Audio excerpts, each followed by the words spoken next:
ವೀಕ್ಷಕರೇ, ಇಲ್ಲಿ ನೋಡ್ತಾ ಇದ್ದೀರಲ್ಲ, ಇದು ನಮ್ಮೂರಲ್ಲಾಗಿರೋ ಇನ್ಸಿಡೆಂಟು. ಏನಂದರೆ ಬೆಂಕಿ ಬಿದ್ದುಬಿಟ್ಟಿದೆ ಪ್ಲಾಂಟೇಷನ್ಗೆ.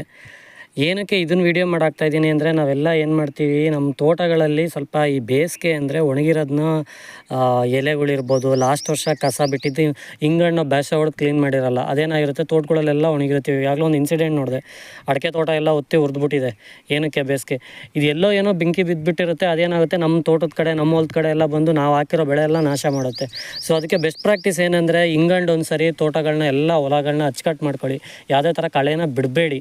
ಅಂದರೆ ಒಣಗಿರೋ ಕಳೆ ಅಂತೂ ತೋಟಗಳಲ್ಲಿ ಬಿಡಬೇಡಿ.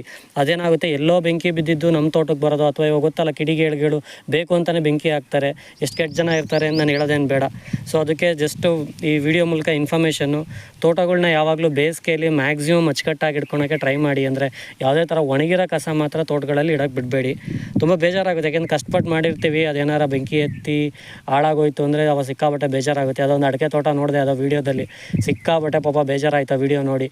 ಅವ್ರು ಎಷ್ಟು ಕಷ್ಟಪಟ್ಟು ಬೆಳೆಸಿರ್ತಾರೆ, ಹಿಂಗಾದಾಗ ತುಂಬ ಮನಸ್ಸಿಗೆ ನೋವಾಗುತ್ತೆ. ಈಗ ರೀಸೆಂಟಾಗಿ ಚಿಕ್ಕಮಗಳೂರಲ್ಲಿ ಅದೆಷ್ಟೋ 20 acres ಏನೋ ಬೆಂಕಿಗೆ ಅನಾಹುತಿ ಆಗಿದೆ ಅಂತ ನೋಡಿದೆ. ಈ ಥರ ಎಲ್ಲ ವೀಡಿಯೋಸ್ ನೋಡ್ತಾ ಇದ್ದೆ. ಅದಕ್ಕೆ ಅಟ್ಲೀಸ್ಟ್ ನಾನು ಲಕ್ಕಿಲಿ ಇದನ್ನು ಇನ್ಸಿಡೆಂಟ್ ನೋಡಿ ಇಮಿಡಿಯೇಟಾಗಿ ಫೈರ್ ಇಂಜಿನ್ ಕರೆಸಿ ಎಲ್ಲ ಕೆಡಿಸಿ ಅದೃಷ್ಟಕ್ಕೇನು ಜಾಸ್ತಿ ಅನಾಹುತ ಆಗಿಲ್ಲ. Okay, thank you. ಸಿಗೋಣ. ಬಾಯ್ ಬಾಯ್.